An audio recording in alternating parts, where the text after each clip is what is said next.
to Hearties. This is the official after show and podcast for the Hearties, where we bring your questions directly to the cast and crew.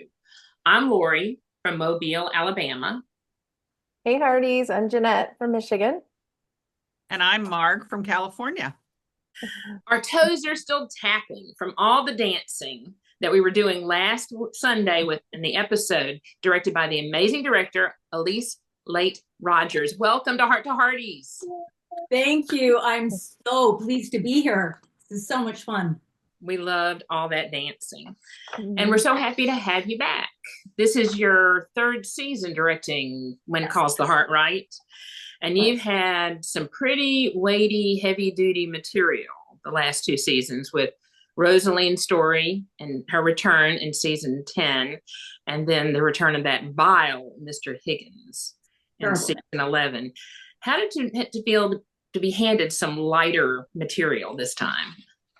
I loved it because I love comedy, and to be able to move between both genres is just it's so much fun for me. It just also means that you're using a different set of skills in terms of the way that you shoot. Comedy is very different than drama because drama exists mostly in here. You can use the camera to slowly things. Comedy is looser, so you're always having wider shots. The camera is more static. Okay. One of the reasons you use wider shots is because you want to see the reaction of the other characters. Yes. Gotcha. Happening. And you want to for physical comedy. So anytime, if you notice when you're watching something dramatic, it builds in a scene where you start with cowboy shots to wasters, and then you usually end up here in drama. That's not the case in comedy. So it was fun to just use different language, visual language with the camera. And the cast is so talented. I mean, it was so much fun. The hardest part was not to crack up at the monitors. Yeah, I bet it was. Yeah, so super fun. I'm just over the moon that I was able to move between drama and comedy.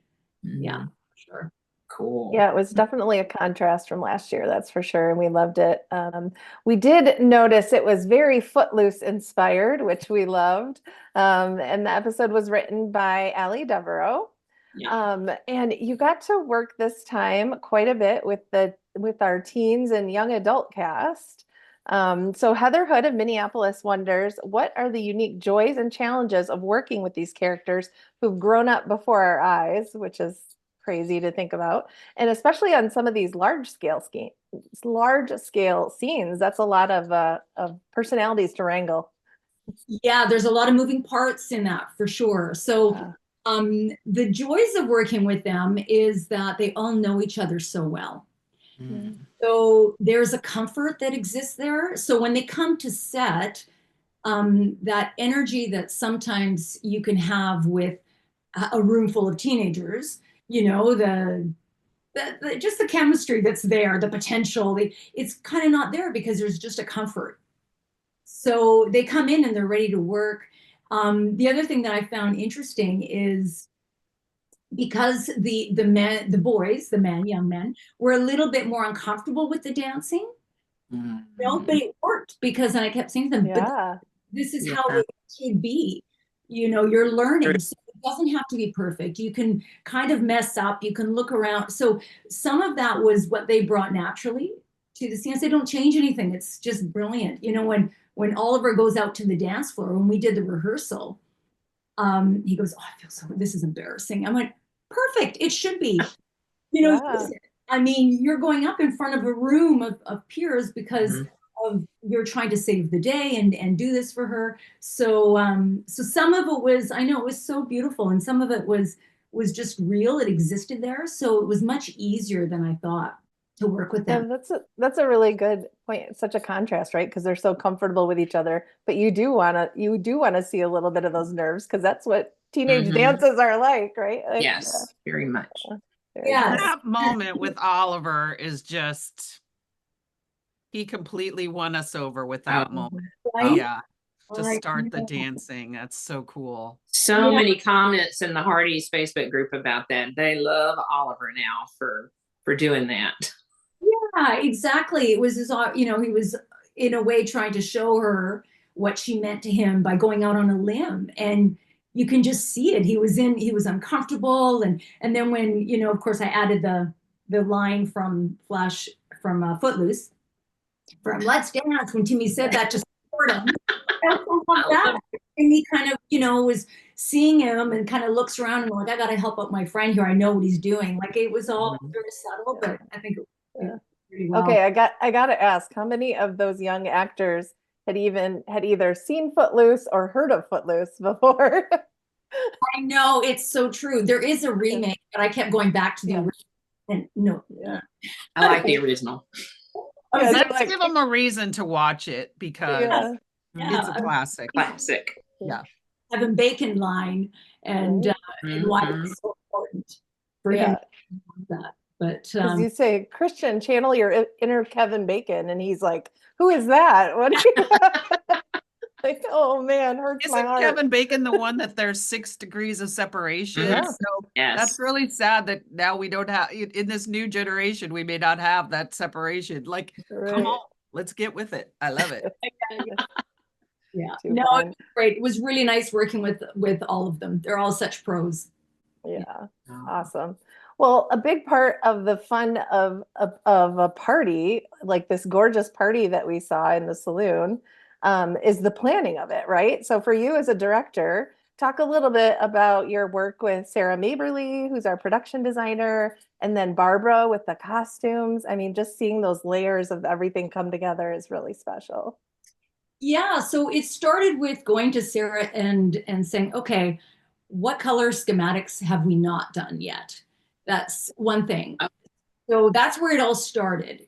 So Sarah brought these colors to me and I went, I love it. That's great. Let's go from there. And then, it's an exchange of ideas. I'll be doing some research online about 1920s dance halls. And I noticed a lot of streamers back then. And that so, I sent her some photos going, I'd love to be able to incorporate this. This is time specific. It works.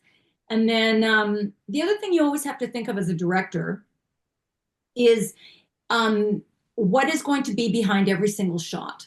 In other words, if everything hangs too high, when you go into close-ups, you don't see it, right? So we have to have everything hanging at a level where there's always going to be lights or color or interest. And I wanted to make sure that it wasn't just one wall, like the food table wall was that great balloon wall, but what is on all the other angles.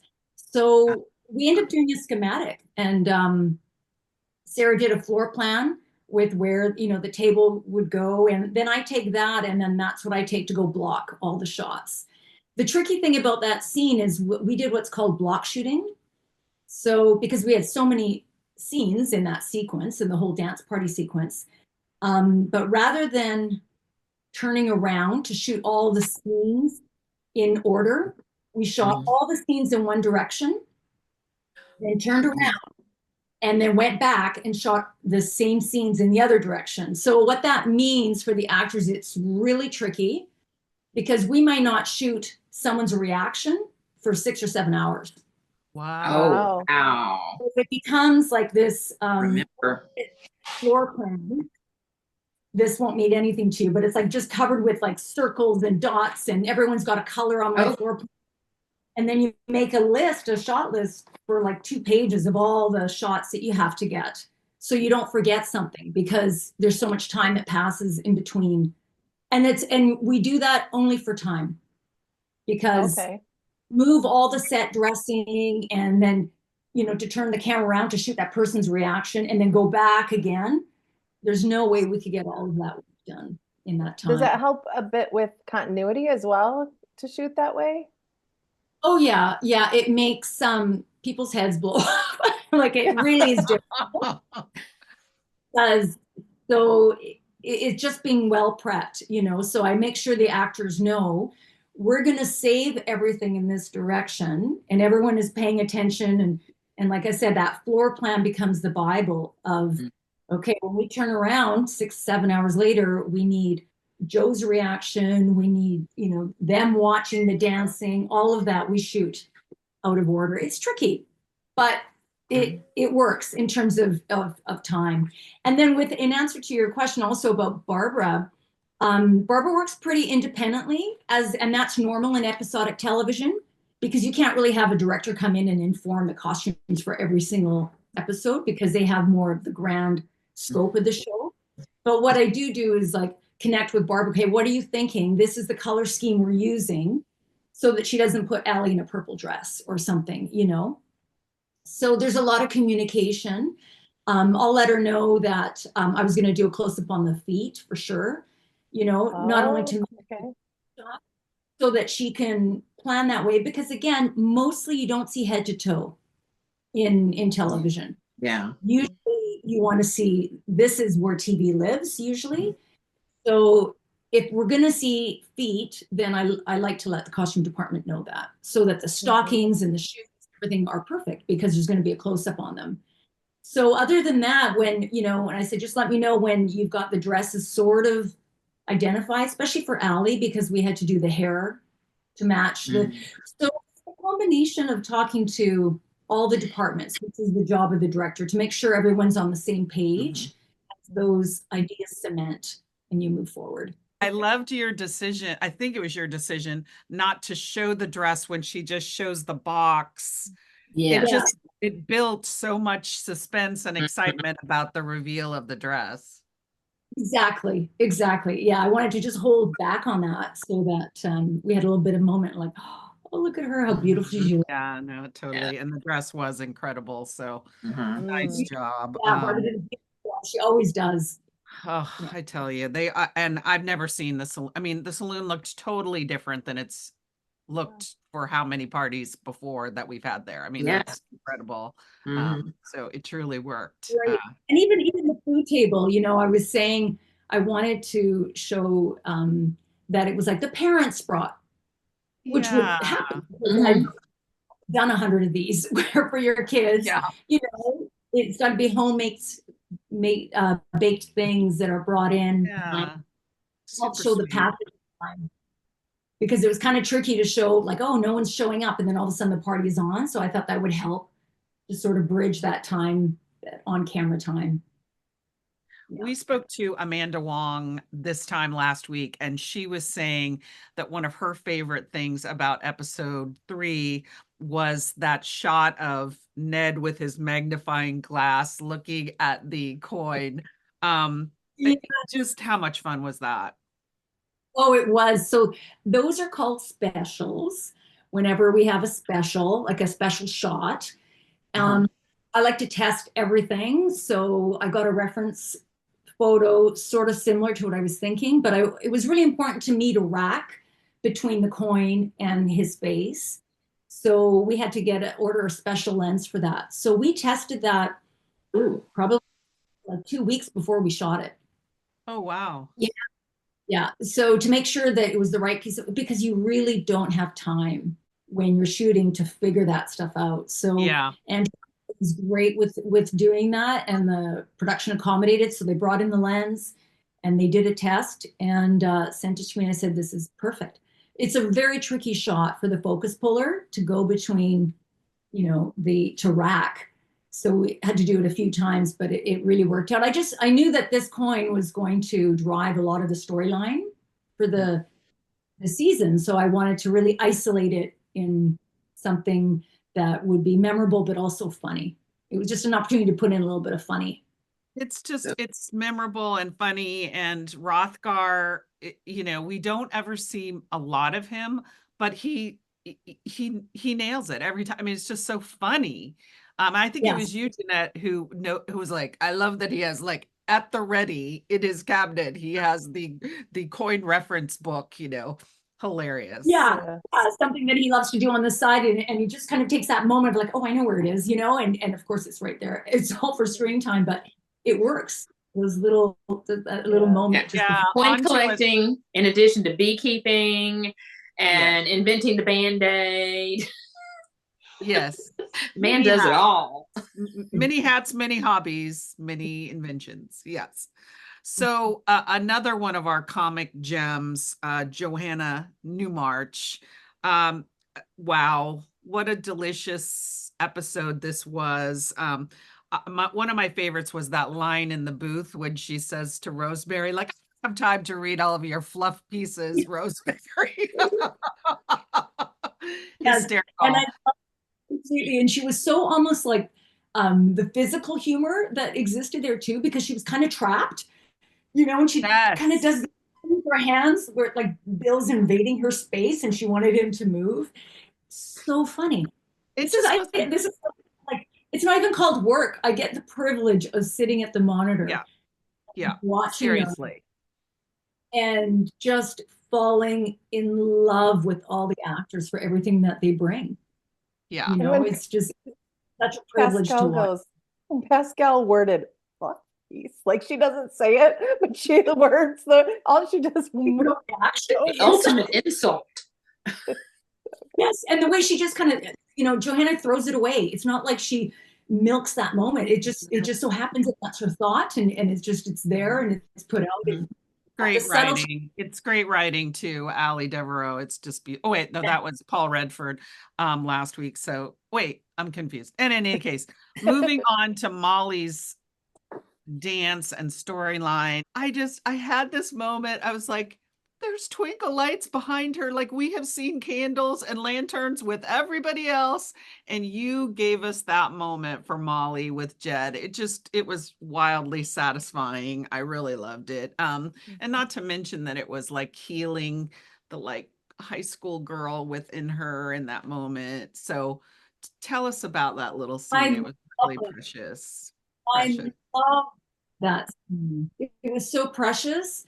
Daniel, who plays Jed, and they were so earnest, in their portrayal of the characters. They were so connected, and it was simple and beautiful. And I just wanted that moment. It was important to me because they were outside, obviously, as chaperones that were kind of like put out there, But I wanted that romantic somehow to bring part of the party outside, so that we did have the lights, so that it would enhance what was happening between them. And we shot that at the end of the day, and of course, we were a bit rushed, but you just lose yourself in watching them. It was just such a tender-hearted scene, and there was a different side of Jed, and just I think I knew that everybody would be rooting for Molly to have this second chance at love, right? Yeah, and it was one. Unexpected. I think we thought, oh, we'll see, the other chaperones dancing, and so it was really nice that it was a focus on them. And then there was the little twist with the coin that here she's now maybe has an attraction to Jed, but he might be caught up in this coin caper. So wah wah. But I also love when she says, you should tell Bill, and he was like, now, like it was like, and wrecked this perfect moment, and she's like, I love that. It was so also funny, so totally funny and complicated and neat. Really neat. These two people have they've lived in Hope Valley for years. They've obviously known each other for a long time, and then they're just kind of discovering that maybe there's something going on here, and doesn't want to break the moment. That was so sweet. Yeah, and the fact that I think too that you can see beyond someone's exterior, like Molly saw something in him that that perhaps other people overlook. Like Rosemary said, is kind of shocked that she has a soft spot for him. Like who would? But it just shows that there's this little ignited connection between them, and we just got the opportunity to make that magic. It was they were both fantastic in that scene. Well, there was also magic with May, Rosemary, and Elizabeth. Using the slow motion was just it felt kind of groundbreaking for this show. I think, didn't you use slow-mo last year when we had that long pregnant pause after Nathan said, like, what's the situation with us? Yeah, I don't remember exactly what the line was, but you used it once before, right? Yes, I've used it a couple times. I also used it in flashbacks too. Yes, Chris. Yeah, in the flashbacks with Lucas. Yes.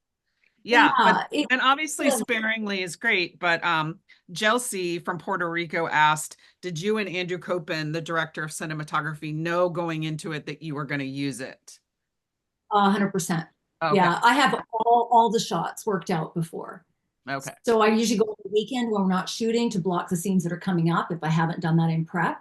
I just knew that I wanted to heighten the moment and the fun that they were having. And it's like the female friendships that we have where there's just so much comfort in being in each other's presence and joy. And to me, slow motion gives you the ability to slow it down so you can really feel things. It just heightens the moment. So yes, before going in there, I wanted to, I go in and I'll show Andrew when we're not even in that scene yet, when we're still working in the previous scene, I'll say, Andrew, let's jump ahead and we'll go to the next set. And I'll tell him what I'm thinking. And Andrew actually operated that. Oh, wow. All the stuff. Oh. Yeah. We Okay. got a piece of equipment called the Ronin. And it's almost like a Steadicam, but not really. The weight is not distributed. So it's very heavy. It's very awkward to use. And I said, I'm going to make it even harder because I want to go down from the feet and wrap around. And so you have to inform the DP before you get started in a scene because he's got to know where he can light from, because I want to be able to come around the ladies. And so if he's going to light from here, the lights are going to be in the shot. So he's got to be thinking also in advance of how he's going to light this differently because of the tricky things I always present him with. So, but it worked out beautifully. Yeah. Gosh, it really did. And capturing, female friendship and dancing together is just, it's super cool. As a viewer, you felt like you were there with them. Yeah. I mean, it made you so joyful just watching the joy that they had. So, Yeah. And then I just wanted to be outside of the space too, to say that, while Hope Valley, it's nighttime, it's quiet, this wonderful party is going on inside, we're pulling away from the window with the close sign. I just thought it was a nice way to end the act to, leave these women having a hoot. Very cool. In a quiet town at night. Yeah. it was a special one for sure. Very cool. Well, moving on to a very heart-tugging storyline with Angela. I have to say, I worked with students with visual impairments up until about 5 years ago when I retired from public schools. And Angela's storyline is really very moving to me. I found myself crying quite a bit, real tears, because I've had interactions similar to these with some of my students in the past. Everything ran true, including that knee-jerk reaction from Joseph, where he said, "You're just like everyone else, baby girl." What were the choices you and Vienna made about Angela's physicality in the dancing scenes? Well, I guess the first thing I want to say about Vienna is she's wiser than her years. She has got this amazing ability to be very present. Especially for someone of her age, she's a great observer and listener, and she's going to have a very bright future, whatever that young lady does. She's doing an amazing job. Amazing. So with that, she comes very prepared, and she's obviously played this character for a very long time. Mm-hmm.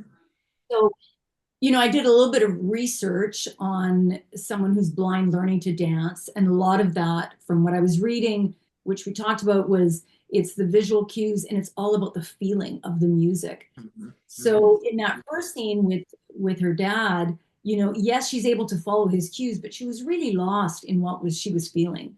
It wasn't so much about the movement.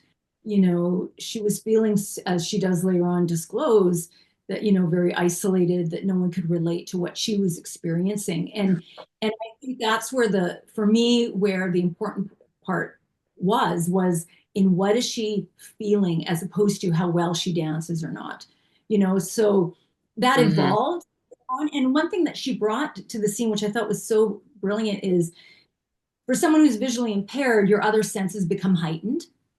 Mm-hmm. So when her father walks in the room, she says, "Hey, Daddy," before he even speaks. And she said, right away. Exactly. She said, I would know the sound of my father walking into a room, and I would feel him before. So I thought that's great. Let's go with that. So we implemented, that as well. In the cut, it's a little bit quick. You might not pick that up, but yeah, that's great to I did. notice that. the table, and that's yeah. So it was all just about her being in her mind and in her emotion, what was happening.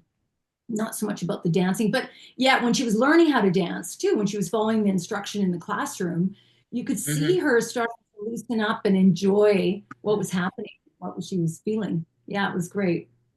And then actually at the dance, she was just having fun with her friends. That was so sweet because she was just right in the middle with them, having fun.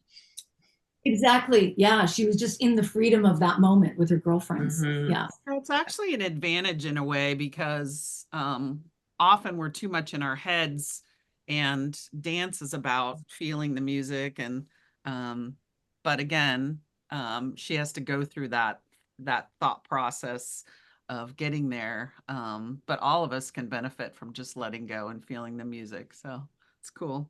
Absolutely. Those father-daughter scenes. Woo! I Got know. us. Yes. They did just amazing. Wonderful, wonderful. We're moving on to another really big favorite of the Hearties, Nathan and Elizabeth's gorgeous sunset horseback ride from the episode 3. It's one of the most sweeping cinematic shots we've had on the show, even earning a spot in the opening credits, which is really cool. Paul Redford wrote that montage without any dialogue. So Lori Boulanger Noble of Plymouth, Massachusetts, wonders how you communicated so much even without words. Sometimes I think that's easier because we are in it's a visual medium. And it's always about showing, what can I show the audience? And that comes down to everything in every aspect of every scene. Am I showing the audience what is on the page? So because I knew that, John Cerrito was going to do beautiful score, and I knew that there would be transition, and the scenery was gorgeous. I think it spoke for itself. I think words would have taken away from it, from that moment. And I said to them, we're not wiring you, so you can talk about whatever you want, because I didn't even have my ears on, or the cans. So so that way I could really focus on what I was seeing, which is what the audience would see, because I didn't want to hear what they were really talking about. And their comfort, their laughter, their ease in each other's company, it all came through. And again, that's what we're there to create, is those visuals, So I actually think it's easier to shoot without words sometimes, but it just spoke for itself. Like the scenery was so beautiful. And that, of course, Hope Valley is gorgeous, but was there any difficulty with the sunset shot? And sometimes there's a little bit of rain up there. It's probably one of the most stressful times on set ever in my life. Yeah. In fact, after the show aired, I texted Andrew Coppin, the DP, and I said, big risk, but it paid off. And he said it was worth all the stress because, you have such a small window of time, because it's called magic hour, that beautiful light. Yes. Only lasts at most 45 minutes. And as the sun is setting, the DP has to change all the settings on the cameras because it's changing so fast. So matching shots is tricky. Yeah, it was, and we had a crane, and which we don't usually have that toy. She was riding side saddle. There was a lot of elements to that. The side saddle added so much, so much. It really was. Yeah. And that sunset also that you arranged was really good. I know.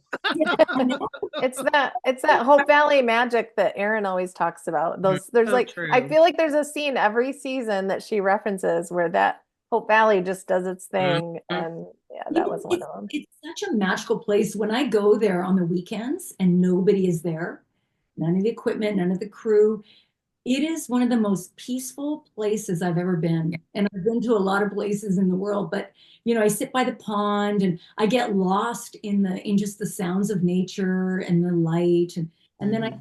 go, oh, I gotta work.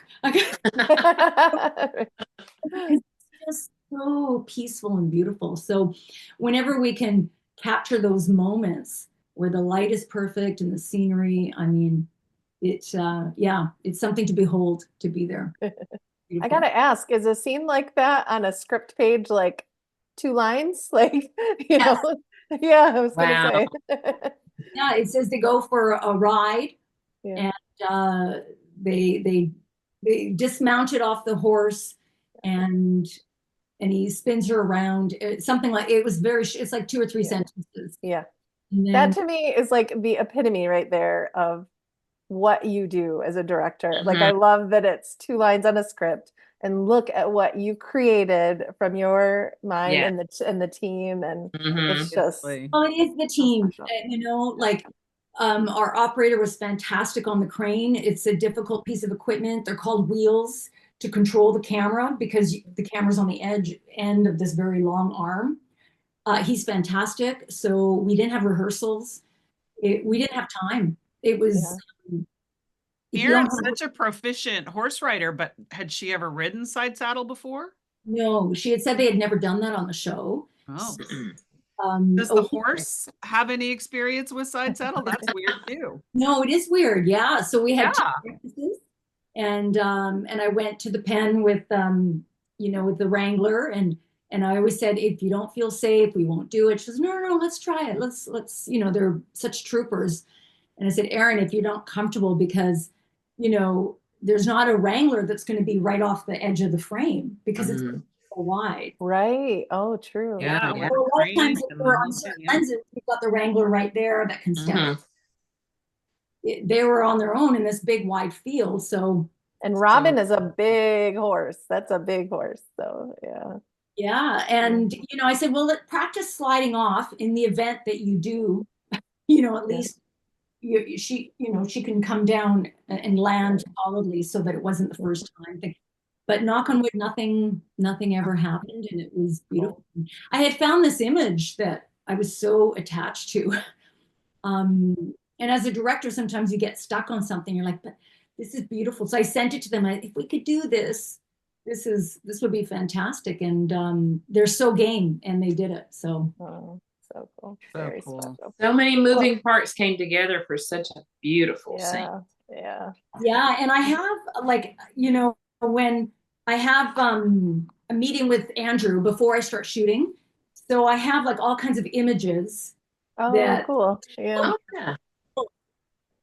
with notes about camera and shooting 60 frames or high speed and stuff. So shockingly enough, those images that I pulled were very close. I even think ours were more beautiful than Yeah. than what the reference was. So that way everyone's on the same page with what we're trying to accomplish. Well, someone who Um, makes a lot of fan art, I approve very much of that. Got so many great shots for that for fan art.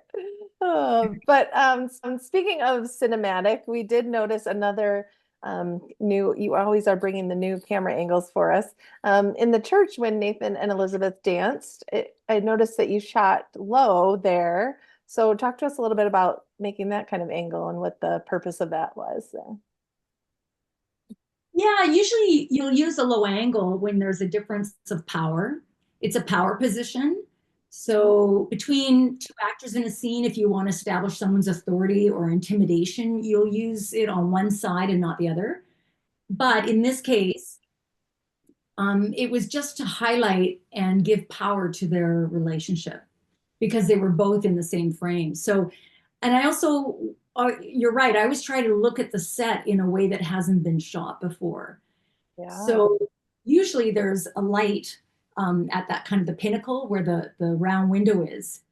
So there was a lot of discussions about, can I get low enough? Because that means that light had to be removed the day before. So they had to send electricians over to see if it was easy to come down because Andrew uses that to light the other scenes. So we decided that we would end up just taking it down for that shot. So it took a little tiny time, but it was worth it because I wanted to see the pinnacle of the space, of the architecture, and to see them and just kind of leave them in that beautiful room and have them, you know, highlighted with the dust and the light that was coming in through the window. Yeah. Really isolated them. So the low angle was all about just giving power to their relationship. And it captured that dip that he did beautifully. That was Yeah. gorgeous. Yeah. Yeah. Yeah, Yeah. it's now that you say that, looking back, it's so rare that we've actually seen the peak of the church, or even that. I can only think of like one shot where we saw the little window that's at the very top. They're very rare. So Yeah, it's tricky to light. It comes down to, you know, where can you light all the actors from, you know, from the windows in an efficient way. Yeah, so Andrew was on board, and again, I think it paid off. I was really happy with that. Yeah. Well, shifting gears a bit to our calf scene. So Hearties are, you probably have heard this, that Hearties are huge fans of wood chopping. Well, here in this scene, we got the calf lifting that left a lot of Hearties breathless. So there was some debate going around about, you know, which is better. Yeah, exactly. So Hardy Pamela Van Cly of Brandon, South Dakota, wanted to know how heavy was the calf, which is a very valid question. And how did you manage to pull that off with him lifting that? Was it scripted that he lifted the calf? And obviously we thought, well, I said to Chris, look, we don't have to do that. I checked with costumes to make sure that we had doubles on their costumes in case you don't know what the animal's going to do. We had two calves. This one that he picked up was the bottle fed one, so it was very comfortable with people. Okay. Oh. In fact, it was the one that we used in the first shot where we went and revealed it, because the other calf was quite wild. They were identical. So what we did when we needed him to chase the calf, we would put the mother on one side of the field out of the range of the camera. And then we would, like, we're rolling, we're slated, we're like, and release. And they release the calf and it just would take off towards its mother. Then we had a champion roper who is Jamie, our stunt coordinator. He was doubling. He was dressed to double. Did you say his son? Yeah. Oh, wow. Oh, cool. We didn't know that. Oh, neat. He was dressed to double Chris. Okay. For the roping and for potentially the grab from behind if I had to. Yeah. But we never used him as a double because Chris knocked it out of the park. He had been practicing and he said, you know, Alysse, just give me a shot. Let me try it. And I said, okay. I said, don't worry if you can't. I've got a way of cutting around it. Like if you can't rope the calf for real, or if you can't, you know, I've got different little tricks up my sleeve. But he said, I've been practicing. Let me try it. And he nailed it. Yeah. First take. He did it, and he actually roped it for real. I mean, I know there's a cut in there, but what you don't see, it was real. He actually roped it, and then he went over, and when we shot him picking up, and I said, Kristen, if you don't want to do it, or let's see how it. And again, one take, he picked him up. The calf was about 42 pounds. Okay. Okay. Yeah. Wow. And that was the docile one. As you can see, it didn't react. It was perfect. And yeah. We had a discussion in our group about, we're like, so what did he do after he picked up the calf? Where did he doesn't carry really it back to matter. town? Frankly, it doesn't really matter what he did with the cow. He did. Yeah. I asked that, Jamie, like, what would he do once he picked it up? And he said, oh, he would do it like this, and he put it on the front of the horse. I was gonna say, sling it over the horse, right? Okay. Good. Yes. That's how they get them back. Yeah. Yeah. Oh, I had no idea. Okay. Well, obviously I need to study up on my roping. Well, Allie Devereaux, really, I think that is a new standard. I love it. Yeah, she gives Hearties a take your breath away moment with the shirtless last year, and this year we have the calf lifting. She's just increasing the repertoire. Yeah. Well, and we've also been saying about how, you know, with Edie with her hair up and her glasses, we keep waiting for that moment when her hair is gonna come down, you know. And in this scene, it was Chris. There was lots of chatter on Twitter about Chris's hair. Oh, so funny. Because he was really running. I mean, he was out of breath. They both were, because like I said, he was after that wild one, and then they would rope it and send it the other way. So when we cut, his hair was all messy, and hair and makeup, descended to fix him up. And I said, no, no, no. I said, this is working. This is good. And he's like, it's not too much. I'm like, no, No, trust it is me. not. You look like a cover of a romance novel. It's great.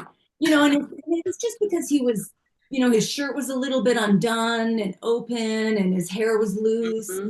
He wasn't the same, the same character that we've always seen, so buttoned up and so. Yeah, the governor. The governor, he was just a loser, and there was just something sexy about it. And I said, no, no, no, this works. So they kind of just left it, and yeah. This is how we know, Alysse, you are now one of us. You are officially a Heartie because you get that. You get it, girl. Yes. I know. I was, yeah. Well, one of the scenes that stood out for me that I noticed right away was going back to the school, was when Nathan came to the school to apologize to Elizabeth. This was episode 3, I believe, wasn't it? I don't know.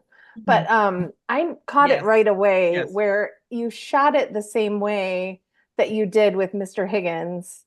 And the contrast of not only the chalkboard with the poisonous versus the chemistry, and the way she turned, and how the contrast and how she felt in those moments was so good. Was that intentional? Can you talk about creating those shots a little bit? 100%. It was so funny because when I said it on set to Andrew, and everyone stands while you, as the director, say what the shots are for the scene, right?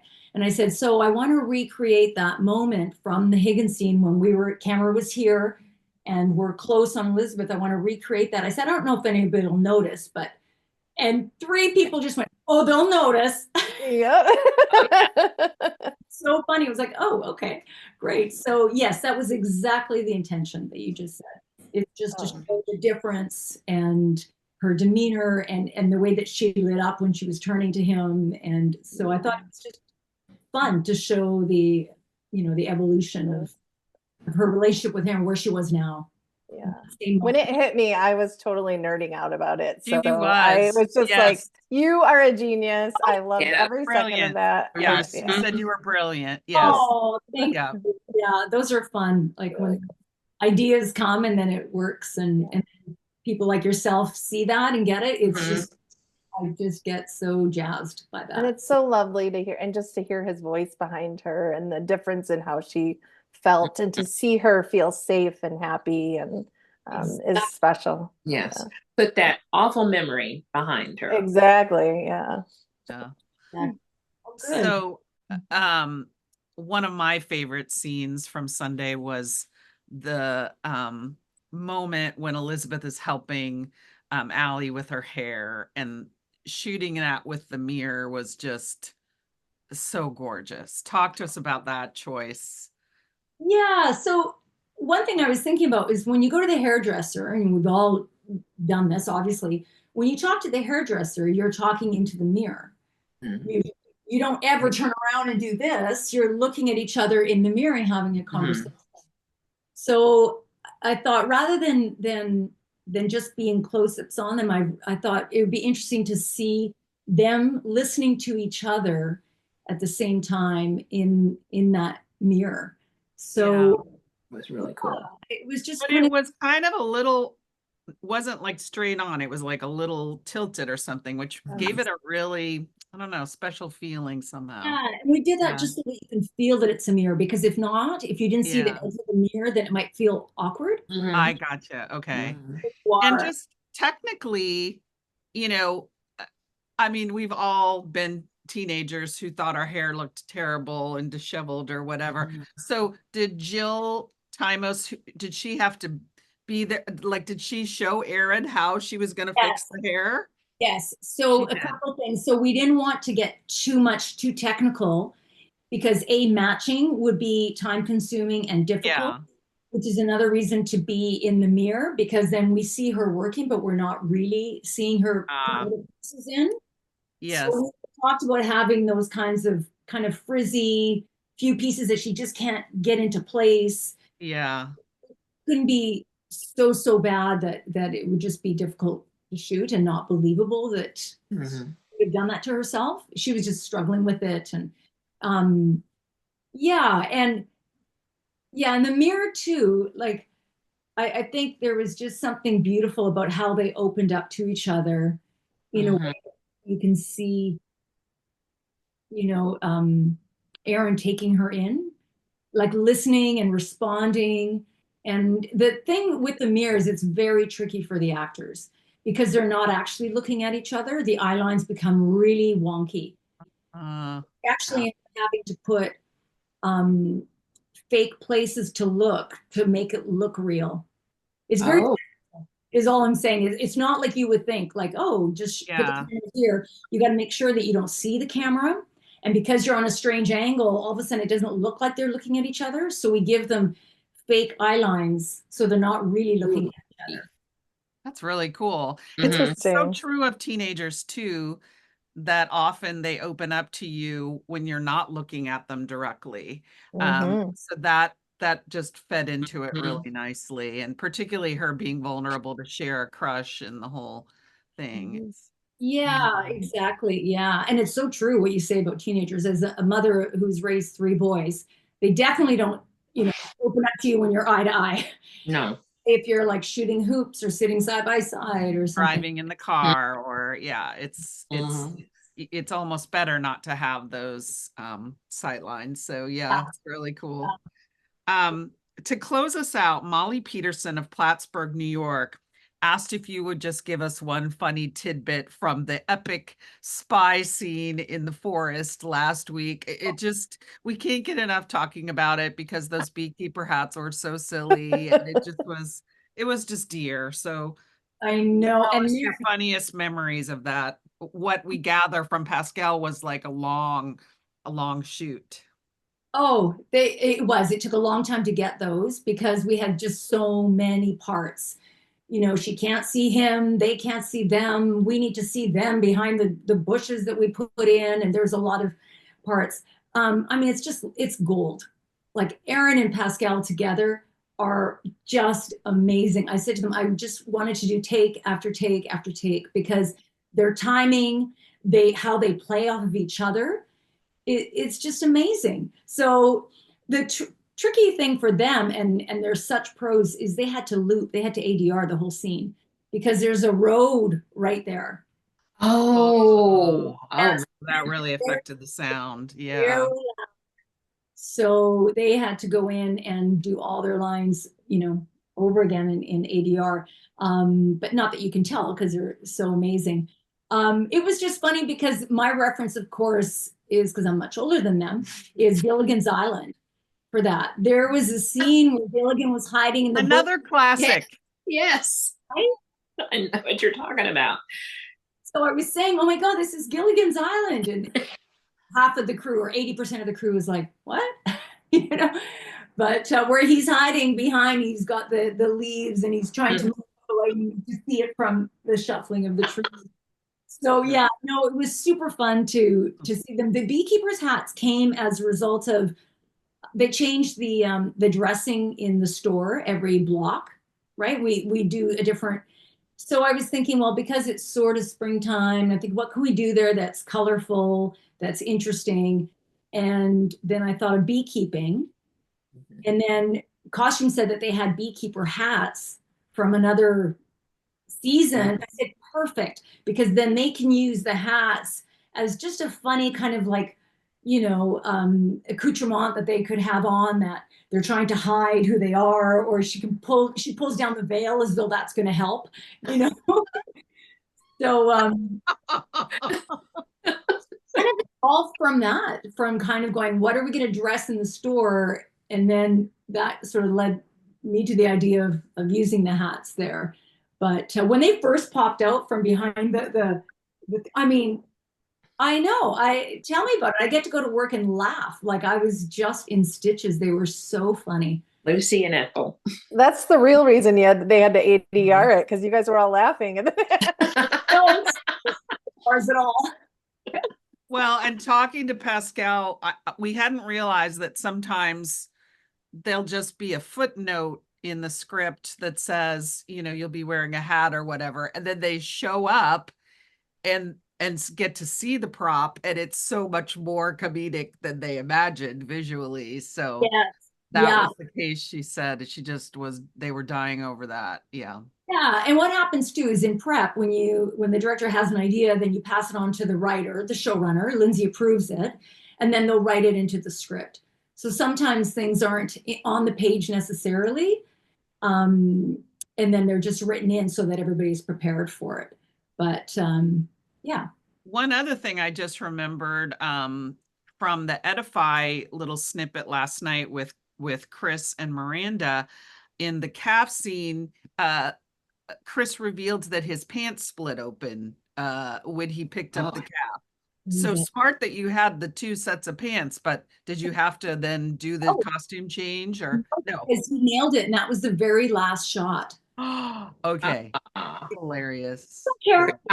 Okay, no big deal. I love it. Oh my gosh. Yeah. I mean, I don't know how Barbara would prepare for calf lifting, you know. No, oh, that's for sure.